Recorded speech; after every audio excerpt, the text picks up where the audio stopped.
जय जिनेन्द्र। जय जिनेन्द्र। जय जिनेन्द्र। यस, कोई क्वेश्चन है लास्ट क्लास का?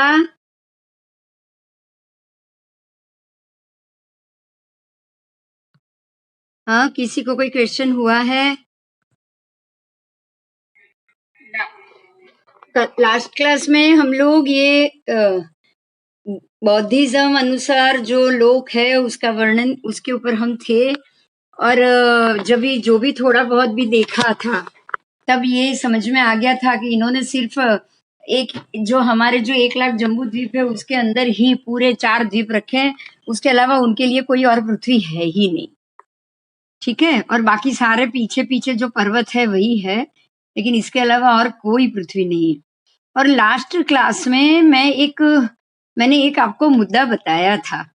वो मुद्दा ये है, महत्व का मुद्दा ये है कि अगर किसी चीज का हमें पता चले तो ये सही है, ये जानने के लिए हमको है ना कुछ उसका प्रयोग करना होता है। जैसे कि अगर किसी और ने भी ऐसा ही कहा है, 2-3 लोगों ने ऐसा कहा है, तब ये चीज कंफर्म हो जाती है कि हाँ ये चीज यही है। अगर 3-4 लोगों ने यही बात बताई है तो वो जरूर यही। आपने यहाँ देखा होगा जो बौद्धिज्म ने बताया है, फिर जो जैनिज्म ने बताया है, और जो हिंदू सनातन धर्म ने बताया है, तो तीनों में से वेद वेदांग और हमारे जैन परमात्माओं की बातों में बहुत सिमिलैरिटी है। जबकि बौद्धिज्म में तो बिल्कुल इसका आप देखोगे तो आपको 1/4 भी नहीं मिलेगा, आपको बिल्कुल पा भाग भी उसमें सही नहीं मिला। हमने कल देखा था, हमको कुछ नहीं मिला। तो इसीलिए इस चीज को हम अवॉइड करेंगे। जैसे देखिए यहाँ इन्होंने कैसे विश्व दर्शन किया है। आप एक बार ये फोटो पे आ जाइए। अणु परमाणु से लेके संवत्सर अहोरात्र तक इन्होंने बताया है। इन्होंने 10 लोक माना है, 10 लोक। और नरक लोक, प्रेत लोक, तिर्यक लोक, मनुष्य लोक एवं 6 देवलोक। 6 देवलोक के नाम भी बताए हैं। और प्रेतों को जैनों ने देव योनि ही माना है, बस ये फर्क है। हम लोगों ने प्रेतों को भी व्यंतर देव, वाण व्यंतर देव, फिर भवनपति देव यही माना हुआ है। तो इन लोगों के भी जो 6 देवलोक है, नरक, तिर्यक, मनुष्य, देव, ये 4 लोग तो सिद्ध होते ही है। लेकिन यहाँ पे आपको 1-2 चीज और मिलेगी। वो है, आप देख सकते हैं इन्होंने कैसे लोक का वर्णन किया। बराबर, समुद्र पर्वत, अधः अधः समुद्र, यहाँ पूर्व विदे, यहाँ अवर गोदनीय द्वीप, फिर ये मनुष्य द्वीप, ये मनुष्य द्वीप, ये मनुष्य द्वीप, मनुष्य द्वीप आपको यहाँ दिखाई देगा। और ये जम्बू द्वीप, मतलब जो 4 मेरू के चारों तरफ के 4 भाग है उसमें ही एक 1/4 जम्बू द्वीप इन्होंने बताया। तो ये पूरा जो आप देखोगे 7 द्वीप समुद्र, जो जम्बू द्वीप इतना बड़ा जो हमारे में बताया है, ये आपको यहाँ बिल्कुल 1/4 मिलेगा, सिर्फ 1/4 मिलेगा। ठीक है, आगे भी जाएंगे। और तो ये सारी चीजों से सिमिलैरिटी नहीं मिल रही है। पहले मुझे आप में से कोई ये बताएगा, आपको ये समझ में आया कि ये क्या कहना चाहते हैं? कुछ समझ में आया है?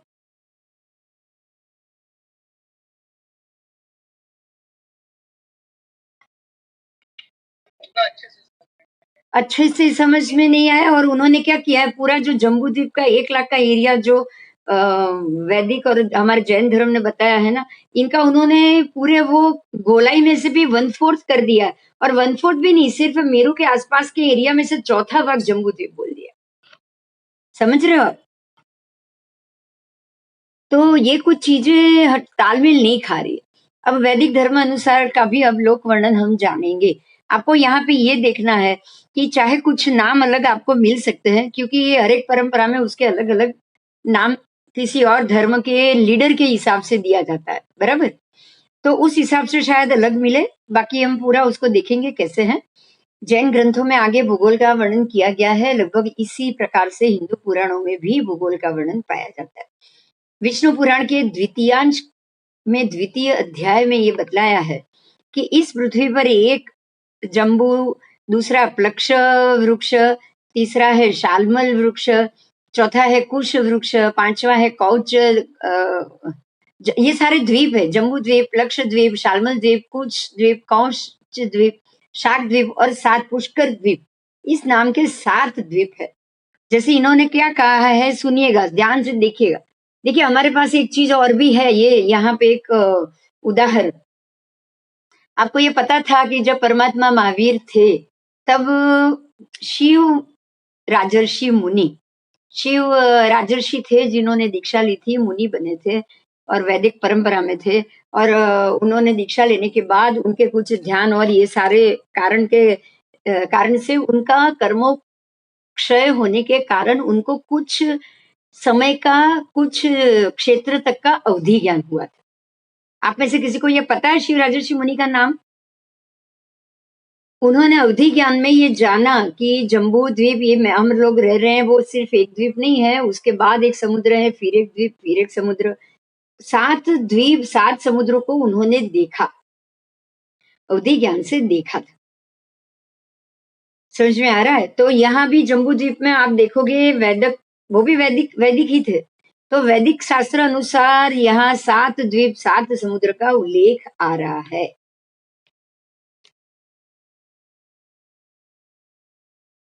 ये सभी चूड़ी के समान एक गोलाकार, एक के बाद एक क्रमशः। अब 7 समुद्र के नाम है लवणोद, इक्षुरस, मदिरा रस, द्रुत रस, दधिरस, दूध रस और मधुरस। ऐसे 7 समुद्र से ये सातों द्वीप वेष्टित है। इसके मध्य भाग में ही जम्बू द्वीप है, जो विस्तार में 1 लाख योजन है और मध्य भाग में 84,000 ऊंचा स्वर्णमय मेरु पर्वत है। इसकी नींव पृथ्वी के भीतर 16,000 योजन और मेरु का विस्तार मूल में 16,000 योजन है, फिर क्रमशः शिखर तक बढ़कर 32,000 योजन हो जाता है। ये विस्तार की बात की है। आगे जाएंगे। जम्बू द्वीप में मेरु पर्वत के दक्षिण भाग में हिमवान, हेमवतकूट, निषद तथा उत्तर भाग में नील, श्वेत और श्रृंगी। आपको यहाँ 2 नाम अलग मिले, श्वेत और श्रृंगी। बाकी सारे बाकी 5 पर्वत के नाम एक ही सिमिलर है। ये 6 वर्षधर पर्वत है, जो 6 पर्वत है सबके नाम सिमिलर है। उसके बाद आओ इनसे जम्बू द्वीप के 7 भाग हो जाते हैं। मेरु के दक्षिणवर्ती निषद, उत्तरवर्ती नील पर्वत, मेरु पूर्व पश्चिम लवण समुद्र तक 1 लाख लंबे, 2-2 हजार ऊंचे, उतने ही चौड़े हैं। इनमें पर्वतवर्ती हेमकूट और श्वेत पर्वत लवण समुद्र तक पूर्व पश्चिम में 90,000 योजन लंबे, 2,000 ऊंचे, उतने ही विस्तार वाले हैं ये पर्वत। ये भी बात सही है। इसमें पर्वती हिमवान और श्रृंगी पर्वत पूर्व पश्चिम में 80,000 लंबे और 2,000 ऊंचे और उतने ही विस्तार वाले हैं। इन पर्वतों के द्वारा जम्बूद्वीप के 7 भाग हो जाते हैं। इनके नाम दक्षिण की ओर से भारतवर्ष मतलब भरत क्षेत्र, किम पुरुष। एक दूसरा नाम जो किम पुरुष दिया है वो हमारे और उनके नाम में से थोड़ा सा फर्क आ रहा है। वहां हमारे में है हेमवत क्षेत्र, यहाँ कहा है किम पुरुष। उसके बाद है हरिवर्ष क्षेत्र, फिर इलावृत है, वो हमारे में महाविदय नाम है। देखिए जो महाविदय क्षेत्र है ना, उनको ही इन्होंने इलावृत कहा। फिर आ रहा है रम्य क्षेत्र, फिर हिरण्य क्षेत्र, उत्तर पूर्व। ये सारे नाम है, लेकिन ऐरवत क्षेत्र का नाम इन्होंने नहीं लिया। इन्होंने ऐरवत और देवकुरु 2 क्षेत्र का नाम नहीं लिया, साथ ही बताया, 9 नहीं बताया। इनमें इलावृत को छोड़ के शेष 6 का विस्तार उत्तर दक्षिण में 9-9 हजार इलावृत वर्ष पूर्व मेरु से पूर्व पश्चिम, उत्तर पश्चिम, पूर्व दक्षिण, उत्तर पश्चिम, इन चारों दिशाओं में 9-9 हजार योजन विस्तृत है। इस प्रकार सर्व पर्वतों या वर्षों का विस्तार मिला के जम्बूद्वीप पूरी 1 लाख योजन प्रमाण हो जाता है। देखिए यहाँ आपको क्या क्या मिला है। आपको लगभग सिमिलर 6 क्षेत्र, 7 पर्वत, वो भी बिल्कुल सिमिलर। हाँ कुछ 2-3 अलग नाम है, बाकी सारे नाम एक ही। तो ये जो 7 द्वीप, 7 समुद्र तक की इन्होंने बात बताई है, वो लगभग 90% तो आपको सही मिल रही, यहाँ जरूर मिल रही।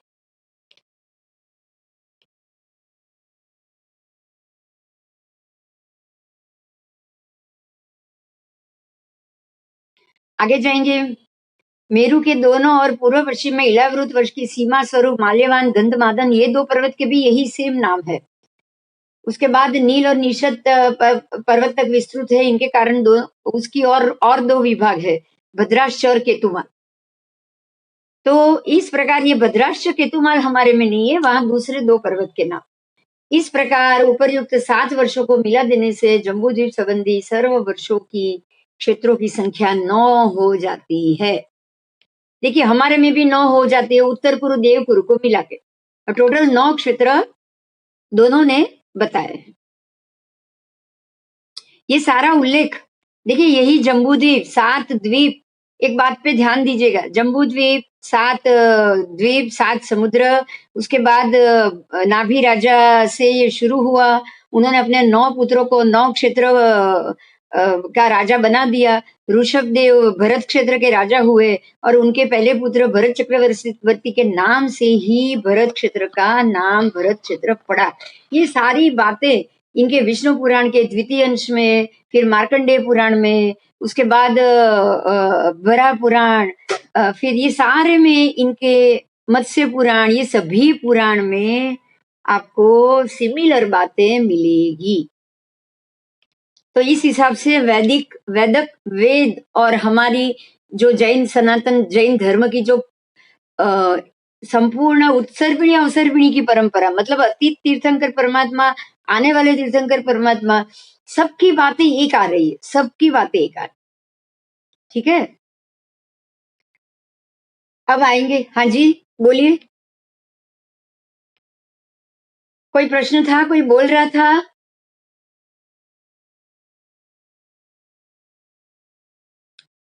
ठीक है, आगे। हाँ, नहीं ना, ओके,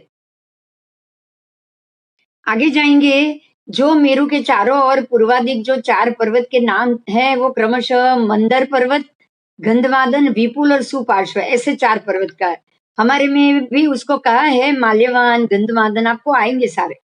तो गजदंत पर्वत, इस प्रकार से 4 पर्वत को बोलाया गया है। उसके बाद 1100 योजन ऊंचे कदम्ब, जम्बू, पीपल और वट के वृक्ष, यहाँ पे ये जो 4 वृक्ष कहे, हमारे में शालमली वृक्ष है, जम्बू वृक्ष है, ये सारे नाम से भी बड़े बड़े वृक्ष आएंगे। जम्बू द्वीपस्थ भारतवर्ष में महेंद्र पर्वत, मलय पर्वत, सह्य पर्वत, सह्याद्री, सह्य का मतलब है सह्याद्री पर्वत, सुक्तिमान पर्वत, रूक्ष पर्वत, विंध्य पर्वत, जो विंध्याचल पर्वत की रेंज है वो, पारियात्र पर्वत, ये कुल 7 पर्वत है। ये पारियात्र एक पूरा पर्वत भी है और उसका पूरा देश भी है, ये सारा भारतवर्ष में। मतलब कि जो हम यहाँ से देखते हैं ना, जैसे कि आपको उत्तरांचल की पूरी पर्वत श्रृंखला मिलेगी, हिमालय की पर्वत श्रृंखला मिलेगी, आबू अर्बुदगिरी की पर्वत श्रृंखला मिलेगी, है ना, होती है ना। तो ऐसे ही मलय पर्वत की पर्वत श्रृंखला मिलेगी। ये सारे पर्वत श्रृंखला हमारे ये 6 खंड वाले भरत क्षेत्र की। पारियात्र देश भी उसी में ही आएगा।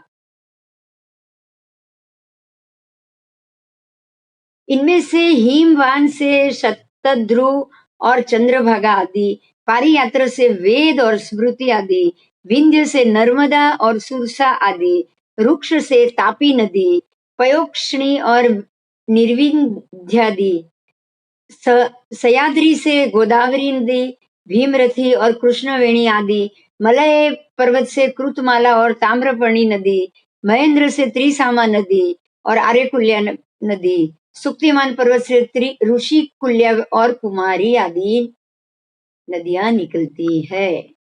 आपको ये नदियों में से बहुत सारी नदियों के नाम आप जानते हो ना, नर्मदा जानते हो जो विंध्य पर्वत से निकलती है, तापी नदी पता है, उसके बाद गोदावरी पता है, सह्याद्री नदी पता है, भीमरथी नदी मालूम है, कृष्णा नदी पता है, उसके बाद आपको ये ताम्रपर्णी नदी, उसके बाद है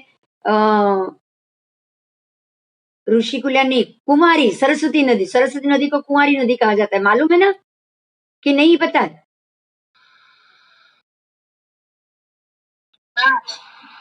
पता है ना ये सब। आपको एक बात पे ध्यान देना है, अभी आपको एक बात पे ध्यान देना है, ये सारी नदियों के उल्लेख आज से 3000 साल पहले लिखे हुए वेद और आगम में मिलता है।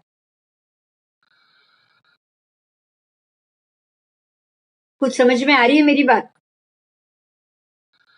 जब ये सारी नदियां भगवान महावीर के पहले से ही यहाँ पे है, 3000 साल पहले से यहाँ पे है, तो फिर आपने ये कह दिया कि ये 6 खंड का भरतवर्ष, ये जम्बूद्वीप का भरतवर्ष नहीं है, आप मानोगे उसको?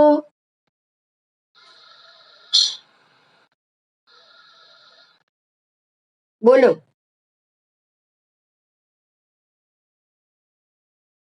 ये चीज तो बार बार आएगी, ध्यान देनी पड़ेगी इसके ऊपर।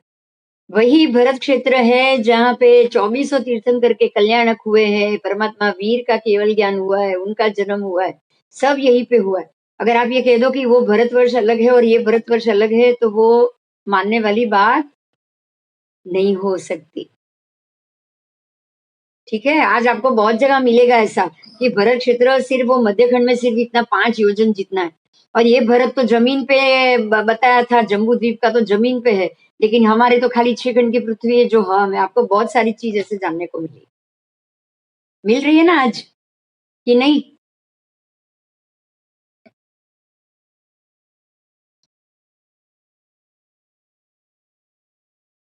और आगे आएंगे, अभी सबके शहर के नाम आएंगे। ये नाम मैं इसलिए जानबूझ के बोल रही हूँ, आपको ये नाम से आप परिचित हो या नहीं वो आपको पता चले। इन नदियों, पेज नंबर इसमें तो 136 बता रहा है। आगे जाएंगे। इन नदियों के किनारों पे, मैं अभी नाम बोल रही हूँ, मध्य प्रदेश, उसकी आदि को लेकर कुरु देश, पांचाल देश, पूर्व देश, और उसकी आदि से लेके कामरूप नगर, दक्षिण की आदि से लेके पुंड्र देश, कलिंग, मगध, पश्चिम की आदि को लेके सौराष्ट्र, सूर, आभीर और अर्बुद, अर्बुद मतलब आबू, उत्तर देश को लेके मालव देश, कौशभ देश, सौवीर, सेंधव, हूण देश, शाल्व देश, पारसिकों के लेके की आदि को लेके भाद्र, आराम, अम्बष्ठ देशवासी रहते हैं। उपर्युक्त 7 क्षेत्रों में से केवल भारतवर्ष में ही कृत, त्रेता, द्वापर और कली, देखिए इनमें ये 4 युगों का नाम है। हमारे में यही बात उत्सर पीढ़ी अवसर पीढ़ी काल में बताई गई है ना? इन्होंने ये 4 युग का नाम लिया है, तो हमारे में इसको उत्तर पीढ़ी और अवसर पीढ़ी के नाम से बताया गया। बराबर ना? हाँ या ना?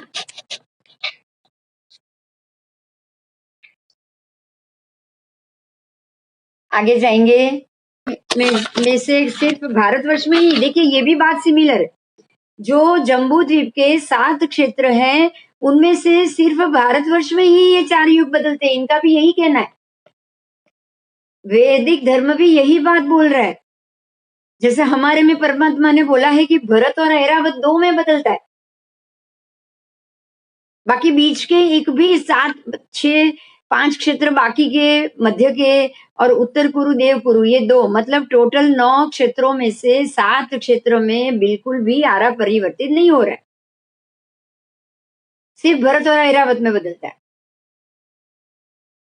ठीक है, 5 भरत और 5 ऐरावत में ही बदलता है। आपको यहाँ बहुत सारी बातें सिमिलर मिलेगी ही मिलेगी। आगे आओ। किम पुरुषाधिक आशेष क्षेत्रों में काल परिवर्तन नहीं होता। 8 क्षेत्रों में रहने वाली प्रजा को शोक, परिश्रम, उद्विग्न, क्षुधा आदि की बाधा नहीं होती है। जो बीच वाला 8 क्षेत्र में युगलिक क्षेत्र है, वहां पे ऐसा कोई बाधा युक्त वातावरण नहीं आता। वहां के लोग सदा स्वस्थ और आतंक और दुख से विमुक्त रहते हैं। वे जरा और मृत्यु से निर्भय होकर आनंद का उपभोग करते हैं। इसीलिए वहां पे भोग भूमि कही गई है। वहां पे पाप पुण्य, ऊंच नीच आदि का भी कोई भेद नहीं है। उन क्षेत्रों में स्वर्ग मुक्ति की प्राप्ति के कारणभूत व्रत, तपस्चरण आदि द्वारा मोक्ष की प्राप्ति, स्वर्ग की प्राप्ति संभव है। स्वर्ग की प्राप्ति, मोक्ष वोक्ष नहीं मिलेगा, स्वर्ग मिलेगा। ये नियमा देवलोक में जाएंगे। वो नियमा जो भी, जहाँ असीम असी कृषि नहीं है, जहाँ पे ये जो क्षेत्र जो है, जो युगलिक क्षेत्र है, वो वहां के जीव मरने के बाद नियमा देवलोक में ही जाएंगे, ना नरक में जाएंगे, ना फिर से मनुष्य बनेंगे। यहाँ के लोग असीम असी आदि कर्मों द्वारा अपनी आजीविका का उत्पन्न करते हैं, इसलिए यहाँ की भूमि को कर्म भूमि कहा गया। ठीक है, समझ में आया? या कोई प्रश्न है? जैसे हमारे यहाँ जो कर्म भूमि अकर्म भूमि की कल्पना है, बिल्कुल वही कल्पना वैदिक में भी किया गया है। वेदों में भी यही व्यवस्था है। जम्बू द्वीप को सर्व ओर से घेर कर लवण समुद्र अवस्थित है। ये 1 लाख योजन विस्तृत है। लवण को घेर के 2 लाख विस्तार वाला प्लक्ष द्वीप, ये जो प्लक्ष द्वीप है ना, यही घातकी खंड है जो इन्होंने प्लक्ष द्वीप नाम दिया है। उसके भीतर घोमेद, चंद्र, नारद, दुदुम्बी, सोमक और सुमना आदि 6 पर्वत, इनसे विभाजित होकर शांतद्वय, शिशिर, सुखोदय, आनंद, शिव, क्षेमक और ध्रुव, ये 7 क्षेत्र है। वहां के 7 क्षेत्र और 7 पर्वत के नाम जम्बू द्वीप से अलग लिए। जब हमारे में एक ही नाम है, इन्होंने अलग लिए। इन वर्षों और पर्वतों के ऊपर देव और गंधर्व रहते हैं। वे आदि व्याधि रहित और अतिशय पुण्यवान है। वहां युगों का परिवर्तन नहीं है, केवल सदा काल त्रेता युग जैसा ही समय रहता है। उनमें चातुर्वर्ण व्यवस्था है। वे अहिंसा, सत्य आदि 5 धर्मों का पालन करते हैं। इस द्वीप में एक प्लक्ष वृक्ष है, जिसके कारण इसका नाम प्लक्ष द्वीप रखा गया है। देखिए, यहाँ आपको एक चीज जाननी है कि ऐसा जो हिंदू धर्म ने ऐसे युग को त्रेता युग का नाम दे दिया। कैसा दे दिया? त्रेता युग। इसका मतलब क्या हुआ? जहाँ पे हमारी दृष्टि से आरा नहीं बदलता, युगलिक काल है, उस जगह को, उस क्षेत्र को इन लोगों ने त्रेता युग का नाम दे दिया। मतलब ये हुआ कि उनका त्रेता युग हमारे पहले दूसरे आरा के बराबर है। जैसे हमारे पहले दूसरे आरे में भी जीव बहुत, कोई खेती वेती, कोई कामकाज नहीं होता है, सिर्फ कल्प वृक्ष से ही फल का आहार करके जीते हैं और मरने के बाद वो सीधे स्वर्ग में चले जाते हैं। बिल्कुल वही व्यवस्था उन्होंने उन्होंने भी त्रेता युग की बताई है। बराबर? कोई प्रश्न है तो करते जाना प्लीज। ये हमारा नहीं, उनका है, लेकिन बिल्कुल सिमिलर जा रहा है, इसलिए मैं उसको पूरे डिटेल से पढ़ रही हूँ। प्लक्षद्वीप को चारों ओर से घेर के इक्षु रसोद समुद्र, हमारे में जो कालोदती समुद्र बोला गया है, यहाँ इनका नाम इक्षु रसोद समुद्र है, जो प्लक्षद्वीप के समान ही विस्तार वाला है। इसे चारों ओर से घेरकर 4 लाख योजन विस्तार वाला शालमल द्वीप है। अब समझ में आ रहा है ये शालमल द्वीप? ये शालमल द्वीप क्यों कहा? क्योंकि वहां शालमली वृक्ष है। हमारे में भी पुष्कर द्वीप में, अर्ध पुष्कर द्वीप में शालमली वृक्ष कहाँ है? बात समझ में आ गई? हमारे में भी अर्ध पुष्कर द्वीप को शालमली वृक्ष वाला कहाँ है? वहां पे जैसे जम्बू द्वीप में जम्बू वृक्ष है, वैसे ही पुष्कर द्वीप में शालमली वृक्ष।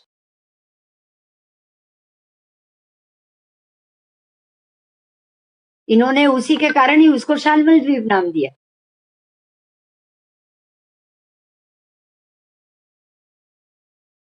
क्षीर समुद्र को घेर के 7वां पुष्कर द्वीप अवस्थित है। इसके ठीक मध्य भाग में गोलाकार वाला मानुषोत्तर पर्वत। देखिए, इन्होंने पुष्कर द्वीप को 7वां माना है और मानुषोत्तर पर्वत को भी 7वां पुष्कर के बाद माना है, जबकि हमारे में वो तीसरे द्वीप के बाहर ही ये आ जाएगा। बराबर? लेकिन मानुषोत्तर पर्वत इन्होंने माना है। इसके बाहरी भाग का नाम महावीर वर्ष और भीतरी भाग का नाम घातकी वर्ष है, मतलब घातकी खंड भी आ गया। इस द्वीप में रहने वाले लोग भी रोग, शोक, राग, द्वेष से रहित होते हैं। वहां ना ऊंच नीच का भेद है, ना वर्णाश्रम व्यवस्था है। इस पुष्कर द्वीप में नदी और पर्वत भी नहीं।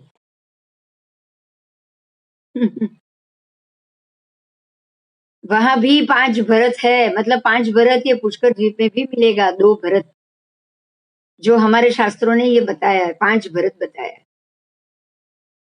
यहाँ इन्होंने ये सारी व्यवस्था नहीं बताई। हाँ, लेकिन ये जरूर कहा है कि मनुष्योत्तर पर्वत के आगे प्राणियों का निवास नहीं है। मधुरोदक समुद्र से आगे उससे दुगुना विस्तार वाली स्वर्णमयी भूमि है और उसके आगे 10,000 योजन विस्तृत उतना ही ऊंचा लोकालोक पर्वत, उसको चारों ओर से विष्टित तमस तमस स्थित है। जो हमारे में भी तमस्काय बोला है, आपको आएगा, आपको ये भी आएगा। ये लोकालोक पर्वत है ना, वो अरुणोवर पर्वत है। हमारे शास्त्र में उसका नाम अरुणोवर पर्वत है और वो पर्वत के बराबर चारों ओर ये तमस तमस स्थित है। ये भी हमारे में आएगा। इस अंड कटाह के साथ उपरयुक्त द्वीप समुद्र वाला ये समस्त भूमंडल 50 करोड़ योजन विस्तार वाला है और उसकी ऊंचाई 70। इस भूमंडल के नीचे 10-10 हजार योजन के 7 पाताल। देखिए 7 पाताल का मतलब 7 नरक की बात आई। बराबर 2.5 द्वीप के नीचे 7 नरक है। इन्होंने भी उसका ही 7 का नाम दिया है। पाताल का नाम है अतल, वितल, नीतल, गभस्तिमत, महातल, सुतल और पाताल। पाताल मतलब लास्ट 7वीं नरक। ये क्रमशः शुक्ल, कृष्ण, अरुण, पीत, शर्करा, शैल और कांचन स्वरूप। इन्होंने उसके भी पत्थरों का स्वरूप बताया है। यहाँ उत्तम भवनों से युक्त भूमिया है और वहां देव, दान, दैत्य, यक्ष एवं नाग आदि निवास करते हैं। आप भवनपति को जान गए ना? भवनपति के वास व्यंतर, फिर हमारे में भी व्यंतर निकाय और वाण व्यंतर के वास उधर ही है। इन्होंने भी उसको उधर ही माना है। पातालों के नीचे विष्णु भगवान का शेष नामक तामस शरीर है। ये उन्होंने एक और चीज मानी है। 7वीं नारकी के नीचे विष्णु भगवान का शेष नामक शेष नाग की बात है जो उन्होंने बताई है। वो शेष नाग कहाँ रखा है आप जान लीजिए। ये 7 पाताल के नीचे तामस शरीर स्थित है जो अनंत कहलाता है। ये शरीर सहस्त्र फणों से युक्त है। जो शेषनाग सहस्त्र फणा शेषनाग है उनकी बात करिए। और समस्त भूमंडल को धारण करके पाताल मूल में अवस्थित है। कल्प अंत के समय इसके मुख से निकली हुई संघर्षात्मक रुद्र विषाग्नि शिखा तीनों लोक का भक्षण करती है। चलो कुछ समझ में आया? पाताल लोक का वर्णन उन्होंने कैसे किया है?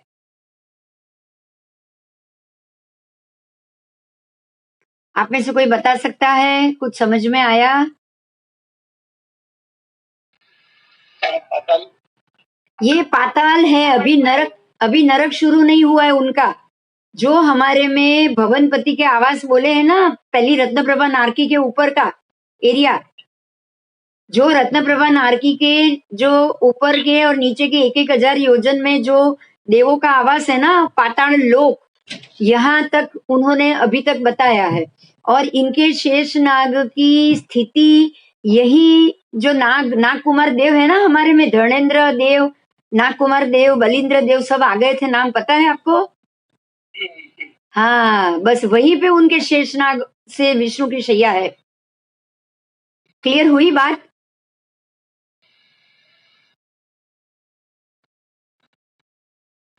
अब ये शेषनाग की जो शैया आई मतलब जो भवनपति आवास आ गए और वहां पे नगर के नाम आए थे। मैं कुछ बोली थी तब शब्द, अगर किसी को याद आ रहा है तो।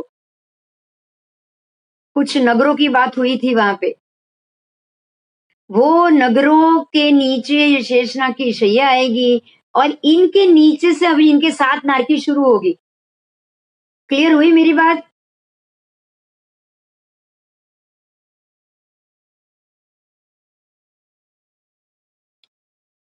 अब आओ। और कल्पांत मतलब उनके हिसाब से जब ये लोक का अंत होगा, प्रलय होगा, तब शेष नाग के मुख से निकलती हुई रुद्र विषाग्नि शिखा ही इस तीनों लोक का भक्षण करेगी। ये जो शेष नाग है उनकी मुख से जो अभीष की अग्नि निकल रही है, वो अग्नि द्वारा तीनों लोग जल के खत्म भस्म हो जाते हैं हर एक कल्पांत के बाद। ऐसा हिंदू धर्म की मान्यता है। आगे आएंगे नरक लोक। अब उनका नरक लोक कहाँ पे? पृथ्वी और जल के नीचे रौरव, सुकर, रौद, ताल, विशासन, महाज्वाल, तप्तकुंभ, लवण, विलोहित, रुधिर, वैतरणी, कृमिश, कृमि भोजन, असिपत्रवन, कृष्ण, अलाभक्ष, दारुण, पुयवह, वन्हीजाल, अधशिरा, सैदेश, कालसूत्र, तम, आविची, स्वभोजन, प्रतिष्ण और ग्रवी इत्यादि नाम वाले अनेक महान भयानक नरक है। इनमें पापी जीव मर के जन्म लेते हैं और वे वहां से जन्म लेने के बाद नरक से निकलकर क्रमशः स्थावर के रूप में, कृमि के रूप में, जलचर, मनुष्य और देव आदि सभी गति में जाते हैं। जितने जीव स्वर्ग में है उतने ही जीव नरक में रहते हैं। समझ में आ गई उनकी बात? उनकी सिस्टम समझ में आई आपको? इसमें नरक काफी हमारे में हर एक नरक की, जैसे 7वीं नरक है उसमें उसके 5 विभाग है, तो हमारे में भी इस प्रकार से अलग अलग विभाग करके सारे जो टोटल नरक के नाम होंगे ना, पहले इन्होंने देखो ऊपर 7 ही लिखा है, 7। हाँ, तो वो अलग अलग मिलके उन्होंने सबका टोटल कर लिया। 7 पाताल, लेकिन आज के नहीं, कल के लेक्चर में आ गया था नीचे 7 नरक, सबके नाम भी आ गए थे। 2 दिन पहले के लेक्चर में इनके 7 नरक के नाम भी आ गए थे। आपको आगे के थोड़े पेज खोल के देखने पड़ेंगे। आ गए थे 7 नरक के। હવે પછીની લાઈનમાં લખ્યું છે કે જેટલા જીવ સ્વર્ગમાં છે એટલે જ નરકમાં, એટલે આપણા જેવું જ થયું 4 લાખ દેવતા 4 લાખ નાથી। हाँ हाँ, जितने એમને લખ્યું છે जितने जीव स्वर्ग में उतने ही जीव नरक में, उतने ही जीव नरक में। और हमारे में तो यहाँ तक है कि मनुष्य भी संख्याता है, मनुष्य भी संख्याता है।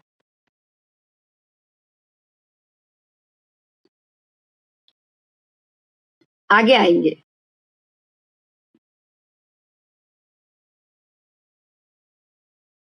चलिए आगे आएंगे। अब ज्योतिर्लोक की बात की है। ज्योतिर्लोक में भी दोनों में क्या सिमिलरिटी, हम इसको ही जानेंगे।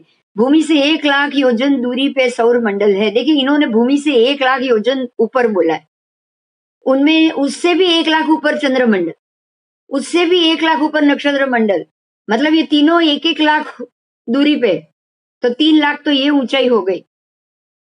उसके 2 लाख ऊपर बुध है, उससे 2 लाख ऊपर शुक्र है, उससे 2 लाख ऊपर मंगल है, इससे भी 2 लाख ऊपर गुरु है, इससे भी 2 लाख ऊपर शनि है, और उससे भी 1 लाख ऊपर सप्तर्षि मंडल, और उससे भी 1 लाख ऊपर ध्रुव तारा है। देखा आपको यहाँ पूरा आपको अलग अलग अस्त व्यस्त मिलेगा, क्योंकि एक लाख अगर गिनती करने के लिए आप इनकी गिनोगे ना, तो कम से कम 20 लाख तो हो गए ऊंचाई, 20 लाख योजन हो गई। जबकि हमारे यहाँ सिर्फ 780 योजन से लेके 910 के अंदर तो सभी ग्रह नक्षत्र आ गए, सिर्फ 2-2 योजन के अंतर पे। तो हो सकता है इनके माप और हमारे नाप में ही फर्क आ जाए, बराबर। आगे जाएंगे। महरलोक, स्वर्गलोक की बात की है। अब जो ध्रुव तारा है, जो लास्ट में जो ध्रुव तारा बोला था 1 लाख योजन ऊपर, सबसे ऊपर, वो वहां से जाके ऊपर महरलोक आएगा। महरलोक का मतलब स्वर्गलोक। यहाँ कल्प काल तक जीवित रहने वाले कल्पवासी देवों का निवास है। उनको उन्होंने कल्पवासी कहा है, तो कल्पवासी का क्या मतलब निकाला है पता है? ये कल्प जब तक रहेगा तब तक वो कल्प देवलोक में देव रहेगी।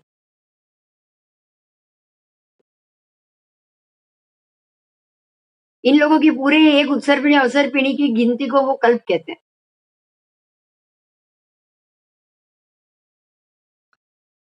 इनमें 2 करोड़ योजन ऊपर जन लोक है।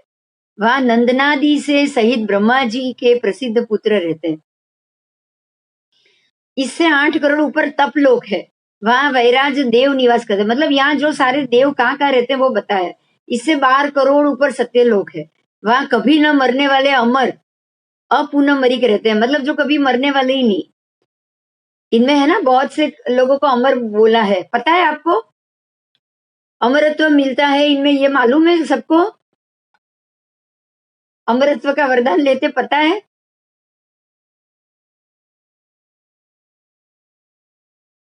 आपने ये बात स्टोरी सुनी होगी, वो अश्वत्थामा द्रोण पुत्र की। उसको अमरत्व मिला था ना, अभी भी भटक रहा है, वो बोल रहे।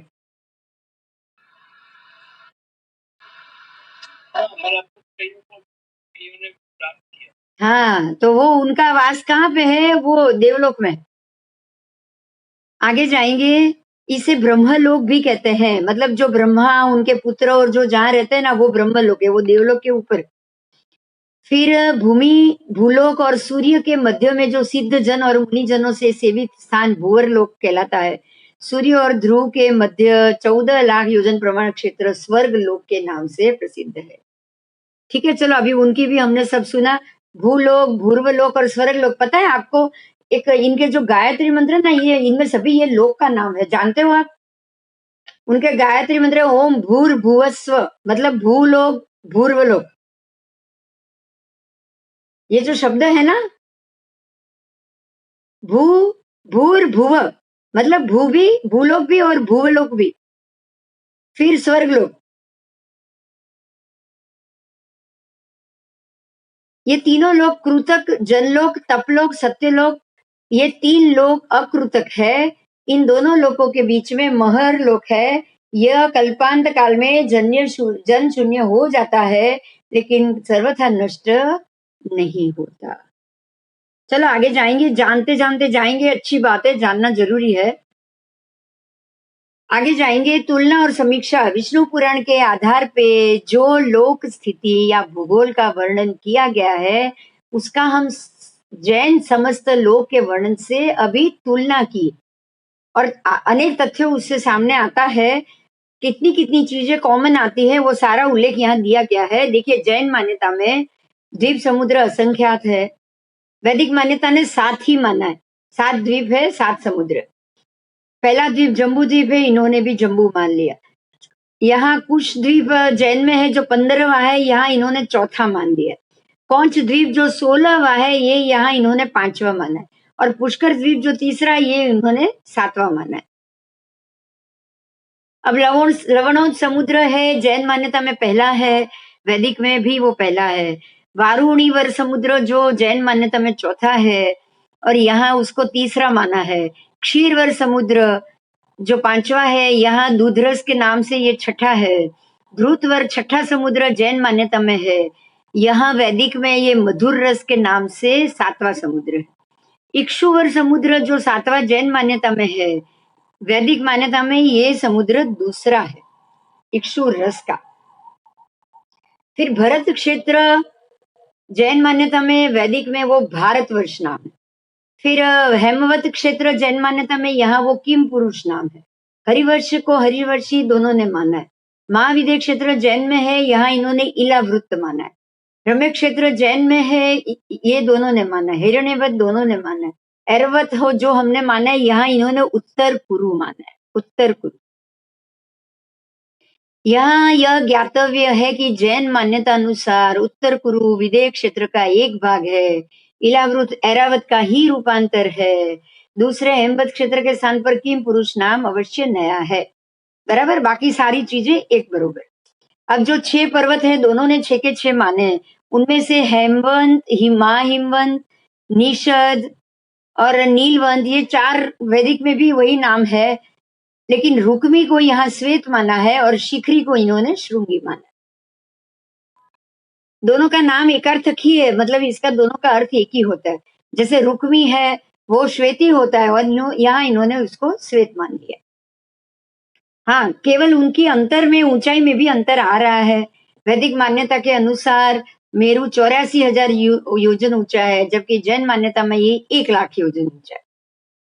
अब नदियों के नाम जो दिए गए हैं, वो सारे आधुनिक नदियों के नाम है। जैन मान्यता में जो जम्बू द्वीप के 7 क्षेत्र में 14 प्रधान नदियां हैं, उनके नाम है गंगा, सिंधु, रोहिता, रोहितासा, हरिकांता, हरिसलीला, सीता, सीतोदा, नरकांता, नारीकांता, स्वर्णकुला, रूप्यकुला, रक्ता और रक्तवती। ये जो नाम 7 क्षेत्र की 14 प्रधान नदी के जम्बू द्वीप में बताए हैं।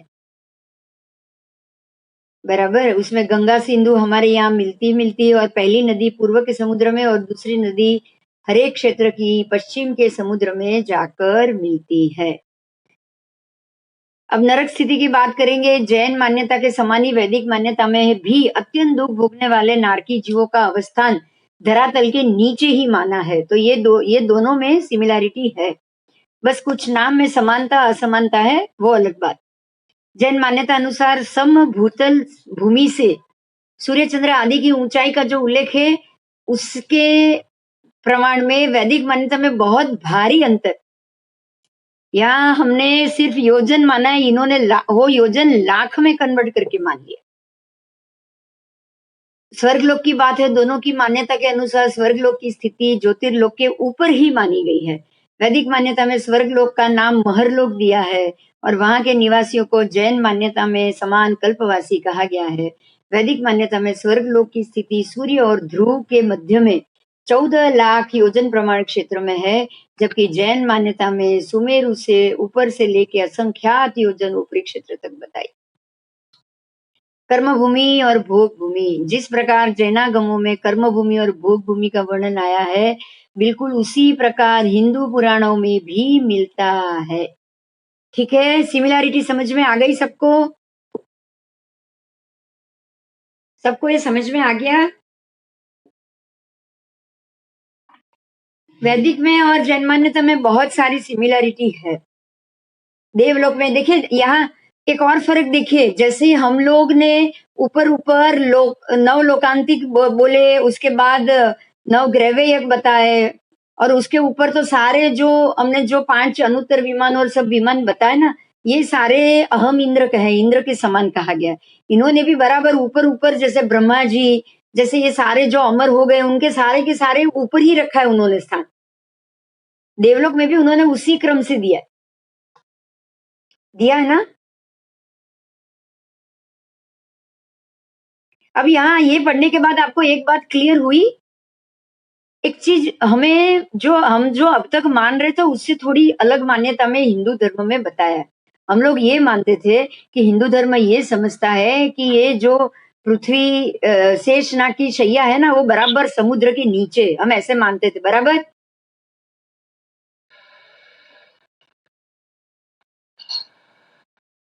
पृथ्वी खुद ही समुद्र के अंदर है, चारों तरफ पानी है, मानते थे कि नहीं मानते थे?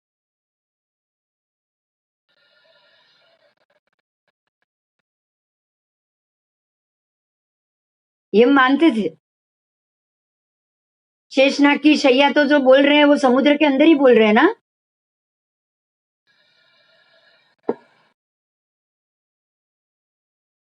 तो यहाँ ये मान्यता क्लियर हो रही है कि वो पाताल में है, जमीन के नीचे, लेकिन वहां पानी नहीं है। आगे जाएंगे, इस अध्याय का उपसंहार करते हुए कहा गया है कि भारतवर्ष के सिवाय अन्य सब क्षेत्रों में भोग भूमि है। इस जम्बूद्वीप में भारतवर्ष सर्वश्रेष्ठ है, क्योंकि यहाँ पर मोक्ष और स्वर्ग प्राप्त कराने वाली कर्म भूमि, भारत भूमि के अलावा अन्य क्षेत्र की भूमियां तो सिर्फ भोग भूमि है, क्योंकि वहां रहने वाले जीव सदा काल बिना किसी रोग शोक बाधा के भोगों का उपभोग करते रहते हैं। यही चीज मार्कंडेय पुराण ने भी बताई। अब उत्सर्पिणी अवसर्पिणी की बात की है, जो काल है, और ये आप काल पढ़ रहे हो तो आपको काल में कौन से समय में भोग भूमि थी, कब ये कर्म भूमि बनी, कब ये उत्सर्पिणी काल आया, कब ये उत्सर्पिणी आएगा, अवसर्पिणी चल रहा है, कब खत्म होगा, ये सारी चीज काल के माध्यम से हमें जाननी चाहिए। और आपने आज तो ये भी जान लिया कि सिर्फ जैन धर्म ही नहीं, बाकी धर्म भी ये बात समझता है, आया ना।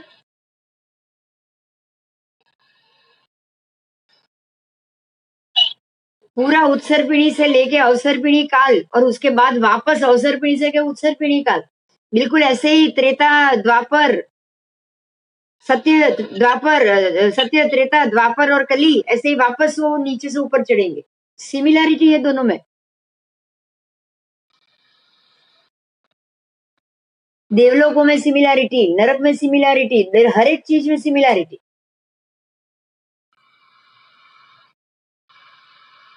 यहाँ पे जैनागमों में काल के परिवर्तन स्वरूप का वर्णन करते हुए बताया गया है कि जिस समय मनुष्य की आयु, संपत्ति, सुख, समृद्धि एवं भोगोपभोग की वृद्धि हो, जब वृद्धि हो तब उसको अवसर्पिणी कहा गया है, और जब ये समय चीज वस्तुओं की हानि हो तब उसको उत्सर्पिणी कहा है, तब उसको अवसर्पिणी कहा है। अव का मतलब घटना, उत का मतलब बढ़ना। दोनों प्रकार के कालों का परिवर्तन कर्म भूमि वाली पृथ्वियों में ही होता है। अगर कोई पृथ्वी कर्म भूमि की नहीं हो तो ये परिवर्तन होगा नहीं। अन्यत्र जहाँ भोग भूमि है वहां पे ऐसा कोई परिवर्तन नहीं होता, और विष्णु पुराण ने भी इस चीज का बराबर उल्लेख दिया है।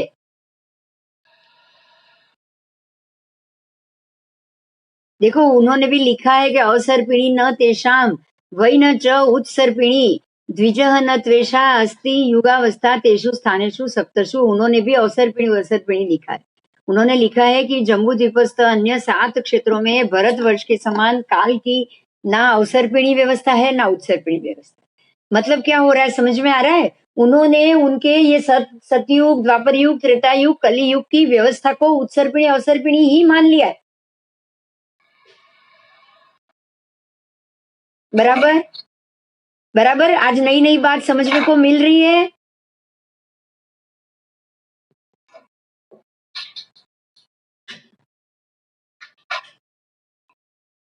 जैन मान्यता के समान मार्कंडेय पुराण में भी वर्षधर पर्वतों के ऊपर सरोवरों तथा उनके कमलों का उल्लेख है। देखिएगा, वहां भी समझिएगा, सुनिएगा।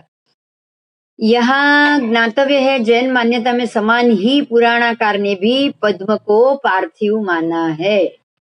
मतलब जो श्रीदेवी और उनके पद्म ग्रह की व्यवस्था है वैसी ही व्यवस्था इन्होंने भी अपने वर्षधर पर्वत के ऊपर माना है। तो उन्होंने भी श्रीदेवी का स्थान वहीं पे माना होगा कि नहीं माना होगा?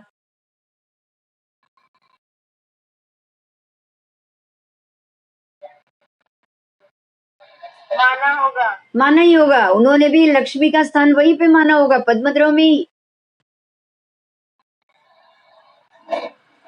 समझे? देखिए अभी यहाँ आपको ये 3 पिक्चर मिल रहे हैं, देखिएगा। वासुदेव, चक्रवर्ती और बलदेव।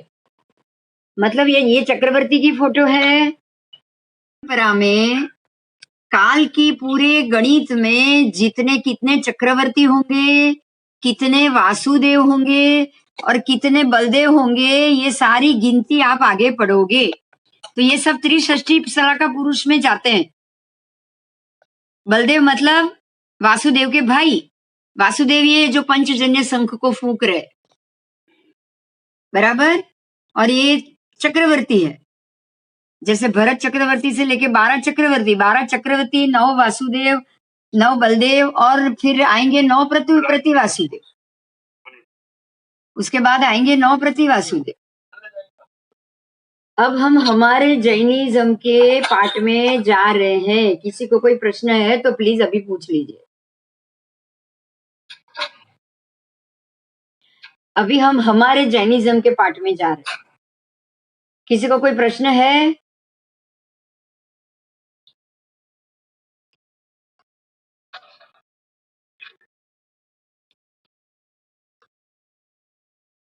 चलो अभी मैं आगे जाती हूँ। इस उत्सर्पिणी या अवसर्पिणी काल हो, यहाँ पे त्रिषष्ठी सलाका पुरुष का जन्म होता ही है। अब हम जैनिज्म पे आ जाएंगे। अभी हमको हिंदू धर्म, सनातन धर्म या बौद्ध धर्म से कोई सिमिलरिटी नहीं करनी। समझ में आ रहा है? अभी आप जो भी सुनोगे सिर्फ जैन धर्म का सुनो। इस अवसर्पिणी काल के जो 12 चक्रवर्ती है उनके नाम है। सबसे पहले चक्रवर्ती हुए भरत चक्रवर्ती, फिर सगर चक्रवर्ती, दूसरे, फिर तीसरे मघवा चक्रवर्ती, उसके बाद सनत कुमार चक्रवर्ती, उसके बाद श्री शांतिनाथ भगवान, वो चक्रवर्ती भी थे, तीर्थंकर भी थे। फिर श्री कुंथुनाथ भगवान, वो चक्रवर्ती भी थे, तीर्थंकर भी थे। उसके बाद अरनाथ भगवान, वो भी तीर्थंकर भी थे और चक्रवर्ती भी थे। उसके बाद आए सुभूम चक्रवर्ती, फिर महापद्म चक्रवर्ती, उसके बाद 10वें हरिशेन चक्रवर्ती, 11वें जय चक्रवर्ती और 12वें ब्रह्मदत्त चक्रवर्ती। ये चक्रवर्ती चारों निकाय की देव गति में से अथवा तो पहली नरक में से भरत क्षेत्र में आ सकते हैं। समझे आप? ये किसी भी निकाय से आ सकती, ये किसी भी निकाय से आ सकते, चारों में से, या फिर निकाय की देवगति में से, चारों निकाय की देवगति में से अथवा नरक में से। वो नरक और देवगति में से ही आई।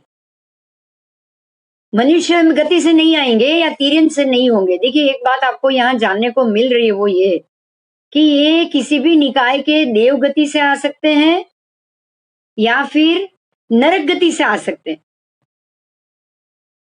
समझ में आया? चक्रवर्ती या नरक से आके सीधे चक्रवर्ती बनेंगे या फिर देव गति में से निकल के वो सीधे चक्रवर्ती बने, लेकिन तिर्यन से कभी नहीं आएंगे।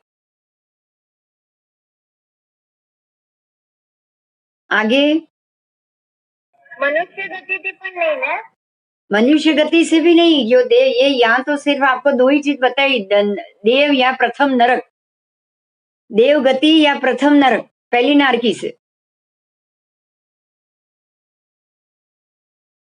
मनुष्य से नहीं, या तो देवगति से आएंगे नहीं तो पहली नारकी से आएंगे। बराबर? अन्य कोई भी गति से आया हुआ जीव चक्रवर्ती नहीं बन सकता। चक्रवर्ती भी तीर्थंकर के जैसे उच्च कुल, जाति एवं काश्यप गोत्रीय तथा सुवर्ण की क्रांति वाले होते हैं। तीर्थंकरों की माता के जैसे चक्रवर्ती माता भी जन्म के उनके पूर्व जब उनके गर्भ में आना होता है उसके बाद 14 महास्वप्न को देखती है। आप समझ सकते हो कि इनकी स्थिति भी बिल्कुल तीर्थंकर परमात्मा के सिमिलैरिटी में है। उनकी माता भी बराबर 14 ही सपना देखती है जो तीर्थंकर की माता देख रही है। इनको थोड़े से अस्पष्ट दिखेंगे, तीर्थंकर की माता पूर्ण स्पष्ट देखेगी, ये थोड़े से अस्पष्ट दिखेंगे बस। अगर जो अब यहाँ पे एक और फर्क है, जो चक्रवर्ती का जीव देवलोक से आया है तो वो 12वें सपनों में देव विमान देखेगा, और अगर जो जीव नरक से आया है तो वो 12वां सपना भवन विमान देखेगा।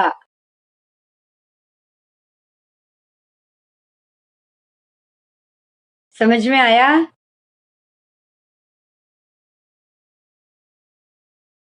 वो भवन देखेंगे और ये देव विमान देखेंगे। समझ में आई बात? स्नात्र में आती है, हम पढ़ते रहते हैं।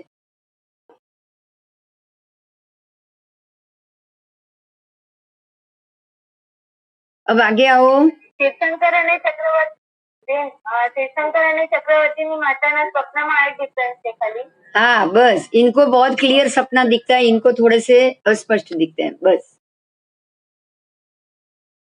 सभी चक्रवर्ती पहले संग्रहण वाले, पहले संस्थान वाले एवं 1008 लक्षणों से युक्त होते हैं। उनके शरीर पर आपको 1008 लक्षण जरूर मिलेंगे, चिन्ह मिलेंगे।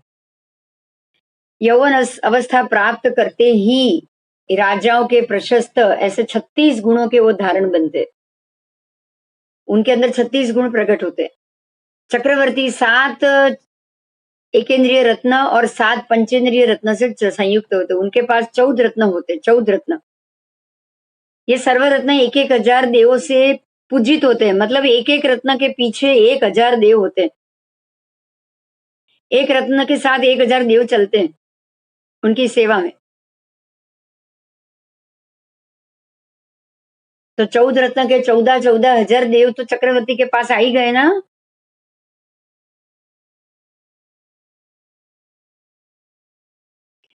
दो 2000 यक्ष सदा काल चक्रवर्ती के साथ सेवा में रहते हैं, मतलब 16,000 यक्ष चक्रवर्ती के सेवक देव बन जाएंगे। चक्रवर्ती को दिग्विजय करते 13 स्थानों में अट्ठम तप करना पड़ता है, उनको 13 जगह अट्ठम करना पड़ता है, और 4 स्थानों पर बाण छोड़ने पड़ते, 4 जगह उनको बाण भी छोड़ने पड़ते। परंतु जो तीर्थंकर सही चक्रवर्ती है, जैसे कि शांतिनाथ भगवान, कुंतुनाथ भगवान, अरनाथ भगवान, उनको अट्ठम तप एवं बाण छोड़ने की प्रक्रिया नहीं करनी पड़ती। परमात्मा के पुण्य के प्रभाव से ही देवगण सामने से ही शरणागत हो जाते हैं। इन चक्रवर्ती का साम्राज्य संपूर्ण भरत क्षेत्र के 6 खंडों पे होता है। अंत समय में जो संयम की साधना कर ले वही चक्रवर्ती स्वर्ग में मतलब मोक्ष को प्राप्त करता है। अन्यथा जो चक्रवर्ती ने संयम की साधना नहीं की वो निश्चित रूप से नरक में ही जाते हैं।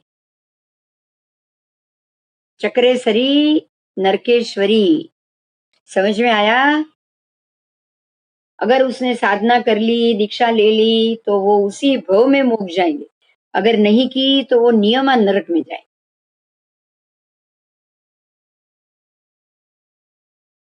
इस अवसर्पिणी काल के 9 वासुदेव, 9 प्रतिवासुदेव और 9 बलदेव आदि भी होते हैं। ये वासुदेवों के नाम, 9 वासुदेव के नाम मैं बोल रही हूँ। त्रिपृष्ठ वासुदेव, द्विपृष्ठ वासुदेव, स्वयंभू वासुदेव, पुरुषोत्तम वासुदेव, पुरुष सिंह वासुदेव, पुरुष पुंडरिक वासुदेव, दत्त वासुदेव, लक्ष्मण वासुदेव और कृष्ण वासुदेव। इन 9 वासुदेव का स्वरूप आपको आगे के प्रकरण में बताया जाएगा। अब 9 प्रति वासुदेव की बात की है, तो 9 प्रति वासुदेव के नाम है अश्वग्रीव, तारक, मेरक, मधुकैटभ, निशुंभ, बलि, प्रहलाद, रावण और जरासंध। ये 9 प्रति वासुदेव। ये प्रति वासुदेवों का मरण नियम वासुदेव के हाथों से ही होता है। हर एक प्रति वासुदेव को वासुदेव ही मारते हैं, अन्य कोई नहीं, और वो भी चक्ररत्न से ही होता है। इनकी मालिकी के अधीन 3 खंडों का संपूर्ण साम्राज्य प्रति वासुदेव के मरण के बाद में वासुदेव के अधीन होता है। होता क्या है पता है कि वासुदेव 3 खंड को प्रति वासुदेव जीत के बैठा है। जैसे कि रावण 3 खंड को जीत के बैठा था। रावण प्रति वासुदेव था, और ये तीनों खंड दक्षिण भारत के आते हैं, उत्तर के नहीं, दक्षिण के आते हैं। वो तीनों खंड को वो अगर जीत के बैठा हुआ है और राम आते हैं, उससे लड़ते हैं। जैसे लक्ष्मण, यहाँ लक्ष्मण है, लक्ष्मण वासुदेव, वो आता है, उससे लड़ता है, उसको मारता है और तीनों खंडों का साम्राज्य वो अपने हाथ में ले लेता।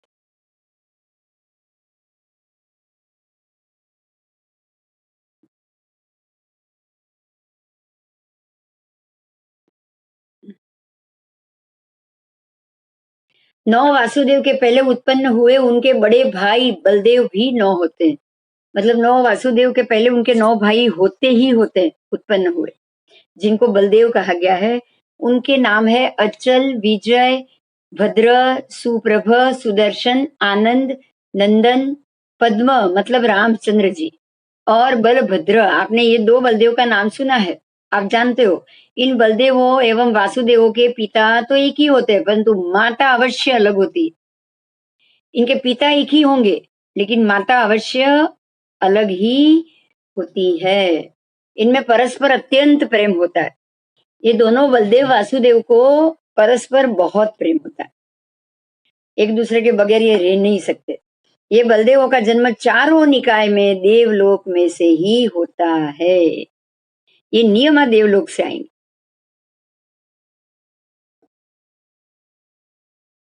ये 9 बलदेव जीवन के अंतिम चरण में संयम जीवन ग्रहण करके स्वर्ग में ही, मतलब मोक्ष में ही जाते हैं। नियमा मोक्ष में जाते हैं,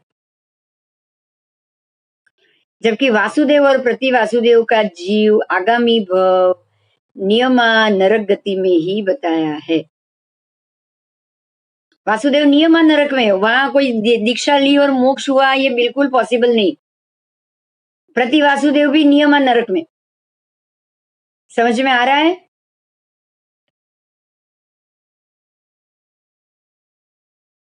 वासुदेव प्रति वासुदेव का कभी भी मोक्ष नहीं हो सकता।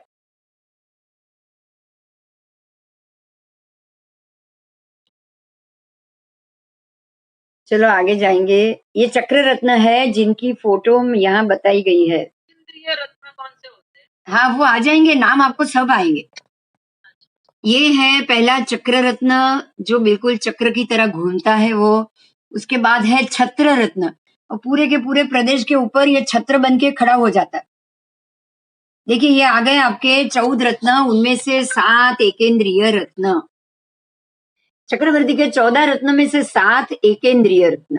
एकेंद्रीय का मतलब यही है जो जीव नहीं है, जीवित नहीं है, जो मनुष्य या जीव के रूप में नहीं है, जो निर्जीव है। निर्जीव जैसे कि चक्र, वो निर्जीव है। चक्रवर्ती का जन्म उत्तम जाति गोत्र उत्तम राजकुल में होता है, और सामुद्रिक शास्त्रों में कहे हुए उत्तम 108 लक्षण से चक्रवर्ती युक्त होते हैं। महादेदीप्यमान पुण्य के पुंज के रूप होते हैं। चक्रवर्ती योग्य अवस्था पाने पे ही वो गादी पे बैठते हैं। बैठने के बाद यथा, हाँ આગળના ચક્રવર્તી 1008 લક્ષણ યુક્ત।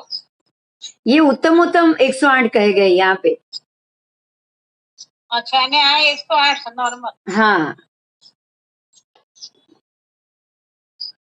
चक्रवर्ती योग्य अवस्था पाने पे राज गद्दी पर बैठते हैं। बैठने के बाद यथा योग्य काल पर अपना महान उदय आरंभ होने का योग्य समय होने पे प्रथम चक्राकार में वर्तित झगमगाता दैदीप्य विविध प्रकार की मणि मोतियों वाला माला घंटी पुष्पमालाओं से युक्त अलंकृत चक्री को सदा अधीन सूर्य जैसे दिव्य तेज से दिशाओं को प्रकाशमय करने वाले 1000 देव यक्षों से अधिष्ठित ऐसा सुदर्शन चक्र रत्न शस्त्र रूप होने से अपने पूर्वजों की आयुधशाला में उत्पन्न होता है।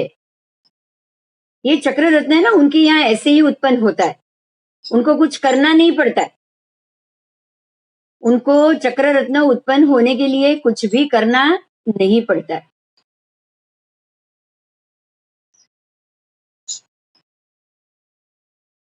દક્ષા જરા થાય તો ઓલું આ બંધ કરી દે ને, અવાજ બહુ આવે છે. હા બસ બસ.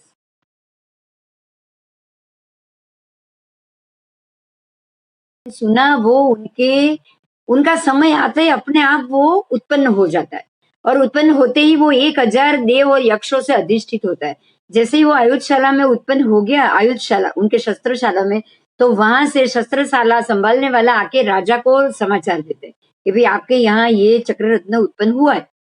और सर्व रत्नों और आयुधों में ये श्रेष्ठ होने पे चक्रवर्ती को प्रथम दिग्विजय कराने वाला होने से चक्रवर्ती को सबसे पहला दिग्विजय वो 6 खंडों का करते हैं, पूरे के पूरे क्षेत्र को वो जीत लेते हैं, तो वो दिग्विजय हो गया। उसके कारण ये सबसे पहले चक्र रत्न उत्पन्न होगा। बराबर। सर्वायुधों में ये सर्वोत्तम प्रभाव दुर्जय महारिपु पर विजय पाने में सदा ही अमोघ शक्ति वाला ये रत्न चक्री से शत्रुओं पर छोड़ने के बाद सैकड़ों वर्ष पर भी उसे मार के ही चक्री के पास आने वाला होता है।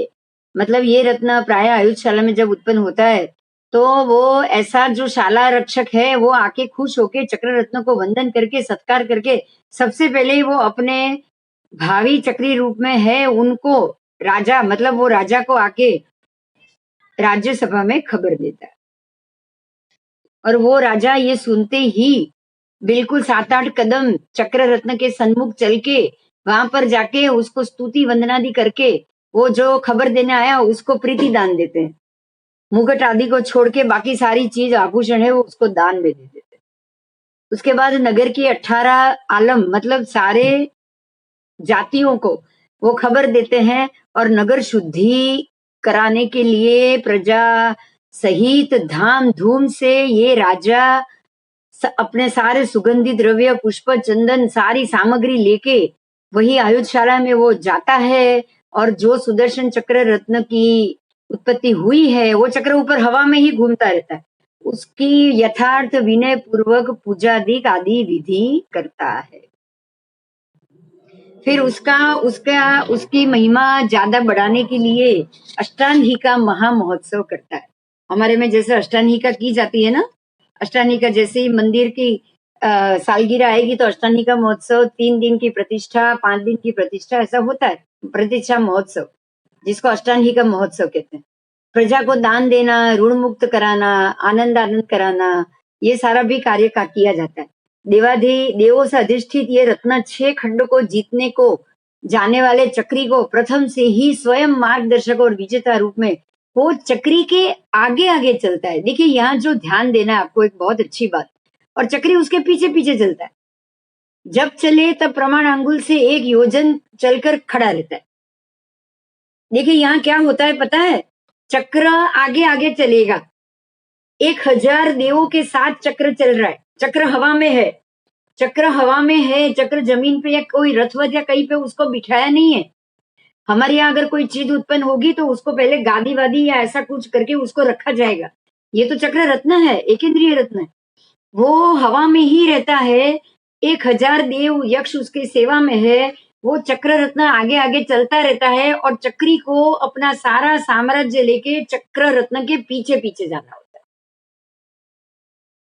समझ में आई बात? अब चक्र जहां जाएगा राजा वो क्षेत्र का विजय करता हुआ जाएगा। जब चक्र रुक गया तब राजा को रुकना है, जब चक्र को चलना है तो राजा को भी चलना है। मतलब वो चक्रवर्ती बनने वाला है लेकिन उसको चक्र की सेवा में रहना पड़ेगा, बराबर। और जब भी चले तब प्रमाण अंगुल से 1 योजन चल के, प्रमाण अंगुल से 1 योजन का अंतर रखना पड़ेगा उनको। अब छत्र रत्न की बात की है, दूसरा रत्न है छत्र रत्न।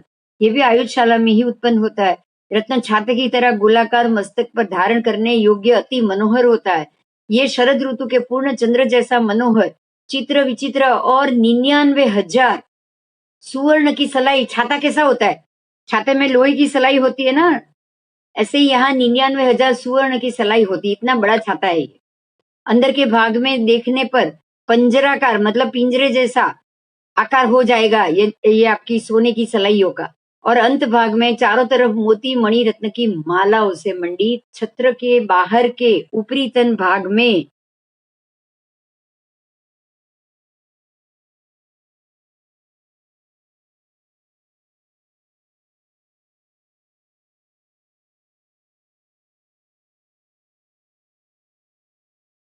चोटी पे अर्जुन सुवर्ण के शर चंद्र जैसा स्वच्छ और उच्चल उज्जवल शिखर वाला होता है।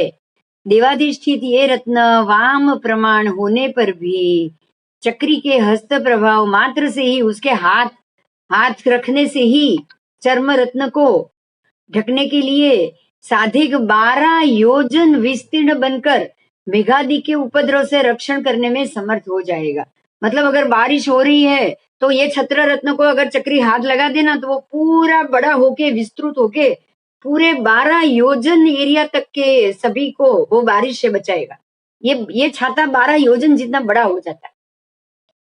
समझ में आया कुछ? ये सामान्य छाता नहीं है, छाता खोलने से 12 योजन बड़ा हो जाता है। देखी चक्री की छतरी देखी?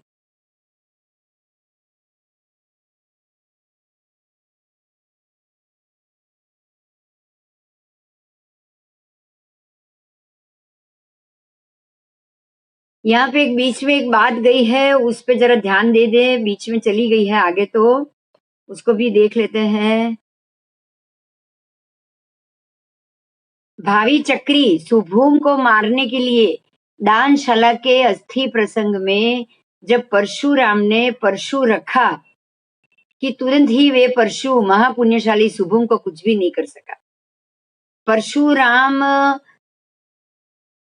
वो चक्रवर्ती को मारने के लिए आए थे और दानशाला में उन्होंने जैसे ही अपना परशु रखा तुरंत ही वो परशु शुभम चक्रवर्ती को कुछ नहीं कर पाया।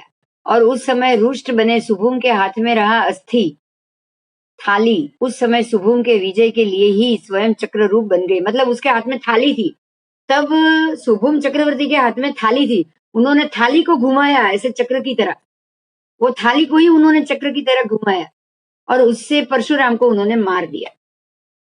उसी से ही उन्होंने परशुराम को मार दिया। समझ में आया? शुभम चक्रवर्ती ने परशुराम मतलब तब के चक्रवर्ती ने तब के जो शत्रु थे उनके परशुराम उनको कैसे मारा, समझ में आया आपको?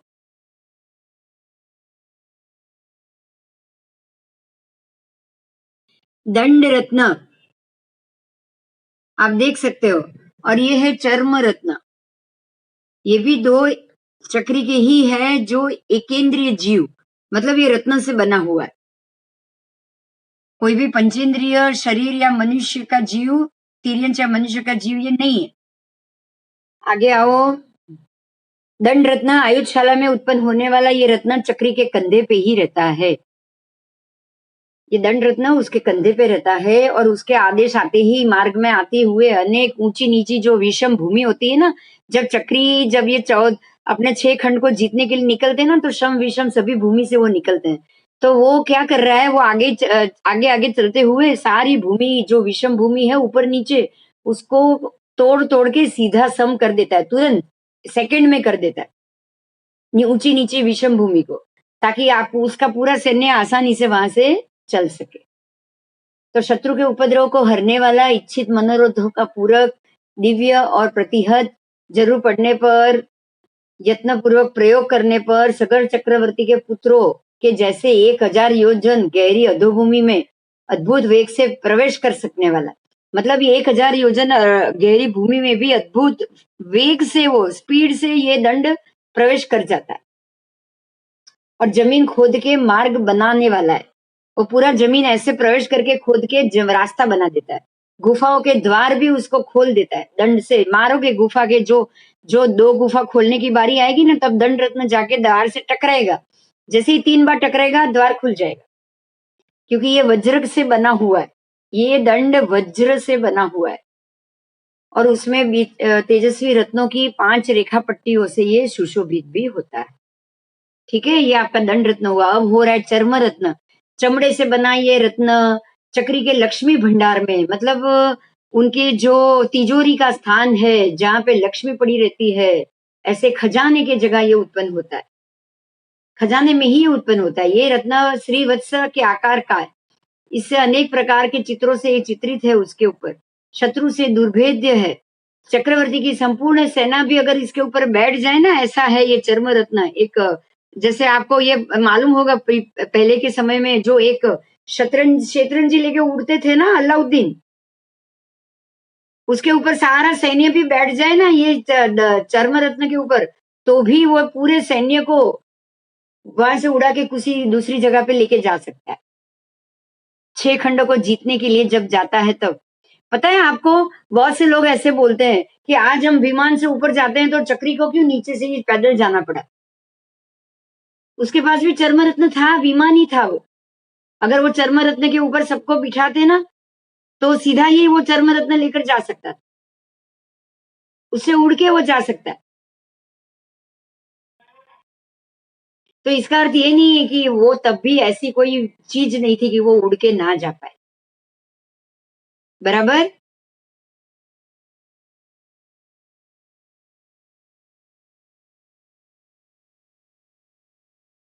इस रत्न का उपयोग ये है कि जब चक्रवर्ती 6 खंडों को जीतने के लिए जाते हैं, तब सेनापति रत्न को गंगा सिंधु के निष्कूट प्रदेशों को साधने वो भेजता है।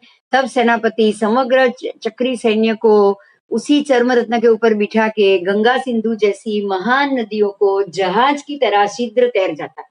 वो तुरंत तैर जाएगा ये, फिर भी लेश मात्र भी ये झुकता नहीं। साथ ही समुद्र अधिक तैरने में भी ये उपयोगी। इसीलिए वाम प्रमाण होने पर भी चक्री के स्पर्श मात्र से साधिक 12 योजन ये विस्तीर्ण हो जाता है। जरूरत पड़ने पर गृहपति रत्न, मनुष्य रत्न, गृहपति रत्न जो मनुष्य रत्न है, तथा चर्म रत्न पर बोए धान्य शाक आदि, मतलब जो भी धान्य खाने का है, वो शाम को ही काट लेने वाले योग्य ये चर्म रत्न बना देगा। और वैताडे पर्वत की उत्तर दिशा में बसे म्लेच्छ राजाओं के साथ युद्ध होने पे चक्री को परास्त करने को म्लेच्छ अपने आराधित किए मेघ कुमार देवों के पास जब मेघ वृष्टि कराएगा, तब यही चर्म रत्न बिल्कुल वृष्टि से बचने के लिए छत्र रत्न, ऊपर छत्र रत्न, नीचे चर्म रत्न, समझ में आ रहा है? तो बोट हो जाएगी। अगर पानी भर जाए या कुछ भी हो जाए या समुद्र से बाहर निकलना है और बारिश भी हो रही है, तो जो नीचे का जो चर्म रत्न है वो बिल्कुल बोट बन जाएगी और ऊपर छत्र रत्न आ जाएगा छतरी की तरह। और पूरा चक्रवर्ती का सैन्य 90 करोड़, कितने? 90 करोड़ सैनिक। 90 करोड़ समझ में आ रहा है ना आंकड़ा? पदार्थी होते हैं उसके सैन्य में। इंडिया की पॉपुलेशन। हाँ, तो ये 6 खंडी तो बोला है, ये भी तो 6 खंडी बोला है। चक्रवर्ती अयोध्या में इंडिया के ही तो होते हैं। तो आज जो मनुष्य पॉपुलेशन है तब भी इतनी तो होगी। तो ये सारे पदार्थी को लेके वो चर्म रत्न उसमें बिठा देगा और पूरे जो जहाज की तरह उसको, मतलब विमान की तरह ले जाएगा जहां जाना है ना? એટલો મોટો વિમાન 90 કરોડ પબ્લિક આવી જાય. हाँ, तो ये रत्न है, ये હાથી ઘોડા બધા सब सब चक्री का रत्न है, ये चक्रवर्ती का रत्न है, 14 रत्न है. तो हाथी घोड़ा सब आ जाए उसमें. सुन के सरप्राइज हो रहा है. आपको पता है ये सारे इतने बड़े सैन्य का सब्जी आगे आया ना, गृहपति रत्न, वो सारी की सब्जी अभी 1 घंटे में तो रसोई तैयार है सब सैन्य के लिए. उनका खाने पीने का सामान कौन करता होगा, सोचो. તો કેવી રીતે થાય? हाँ, तो ये गृहपति रत्न है, वो जैसे जादू से हो जाता है उनके पास. सब्जी आ गई, काट के रसोई तैयार हो गई, शाम को ही काट देख लिया. देखो लिया आ गया, हम पढ़ने तो ले लिया, पढ़ने में तो आ गया. और वैताड़े की उत्तर दिशा में बच से म्लेच्छ राजा से जब लड़ाई है तब वो छत्र रत्न भी बन जाता है.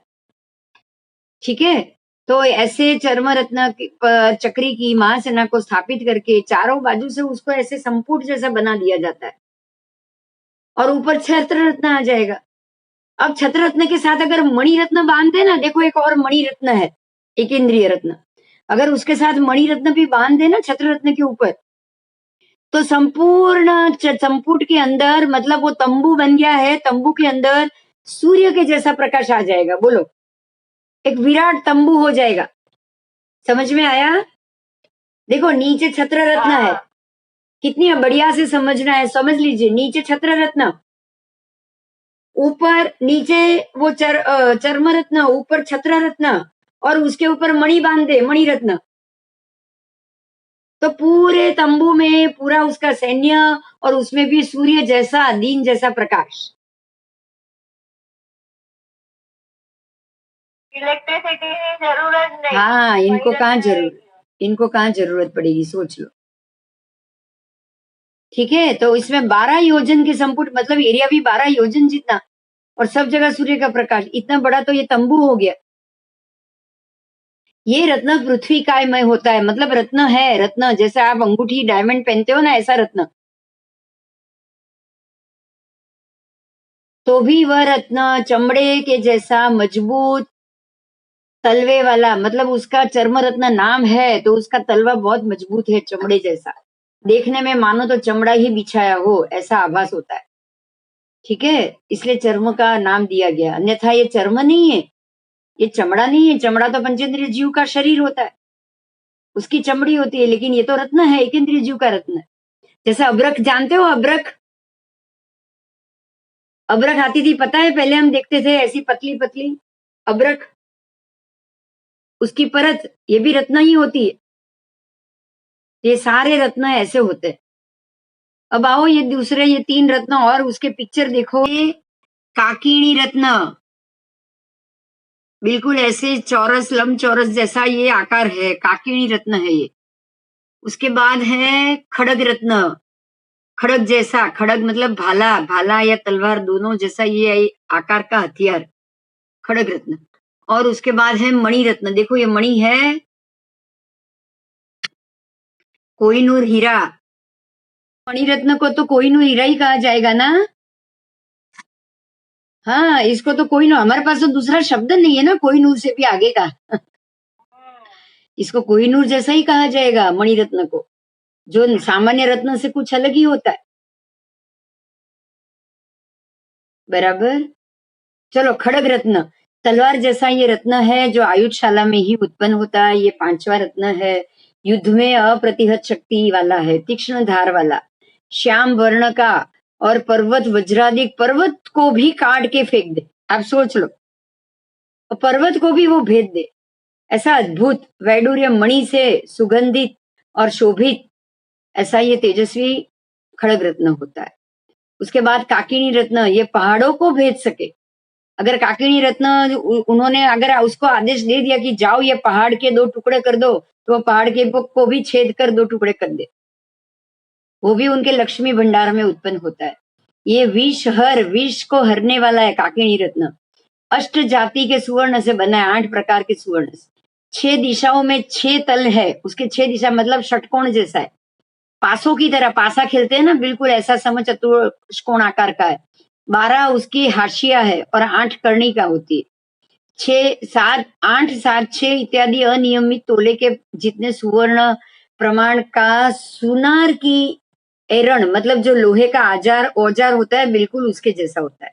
चक्री दिग्विजय करने जाए तब उत्तर भारत में आने जाने के लिए बीच में आए वैताड़ है पर्वत की गुफाओं में सूर्य चंद्र के प्रकाश से बिल्कुल अंधेरा लगा हुआ हो जैसी गुफाओं के अंदर प्रवेश करने के लिए ऐसे घोर अंधकारमय गुफा के मार्ग को सदा काल प्रकाशमय करके महागुफाओं के अंदर पूर्व पश्चिम दोनों तरफ दीवारों पे जैसे ही चक्र रत्न अंदर प्रवेश करेगा वो दोनों तरफ की गुफाओं की दोनों दीवार के ऊपर ये काकिनी रत्न बिल्कुल प्रकाश के लाइट जैसा हमारे में हेलोजन बल्ब होता है ना ऐसी बिल्कुल मंडलों का आलेखन कर देगा।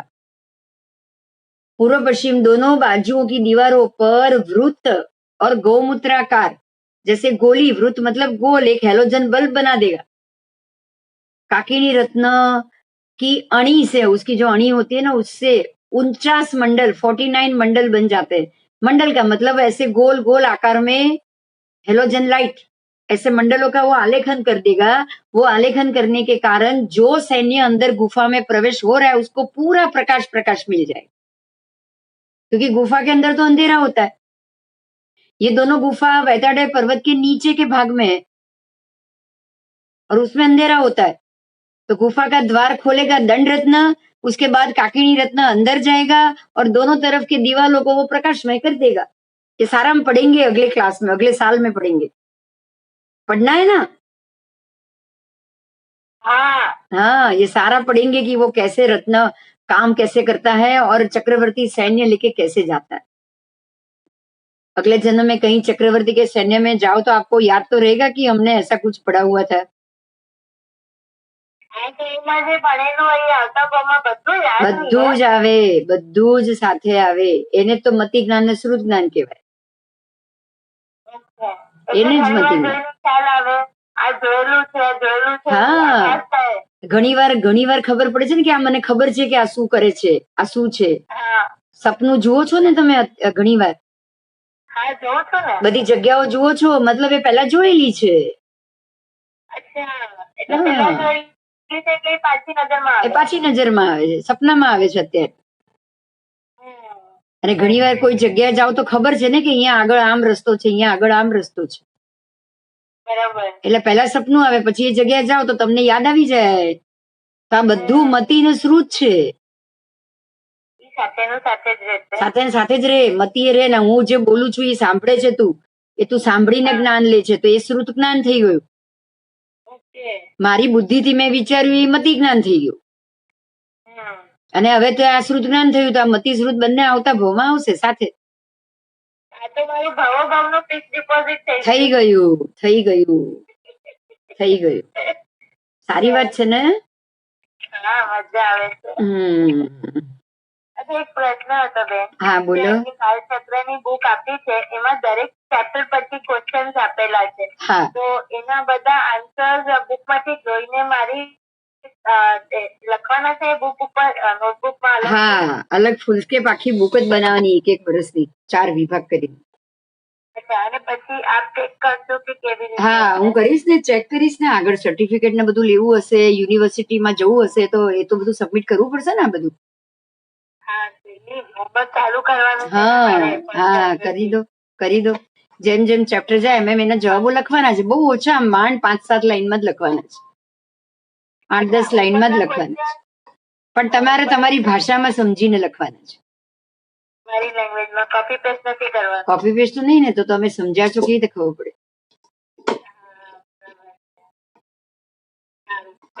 ચાલુ કરવાની? હા કરી દેજો પર્યુષણ આવે છે સરસ મુહૂર્ત છે કરી દેજો।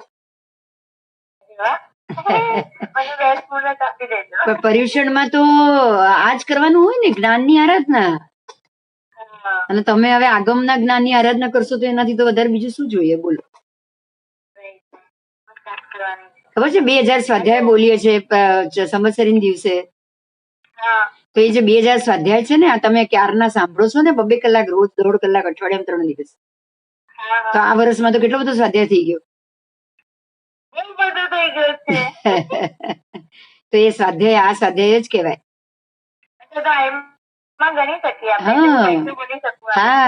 હા 2000 સ્વાધ્યાય ગણો કે નૌકરવાળી ગણો કે કઈ પણ ગણો, એ બધું સ્વાધ્યાય છે.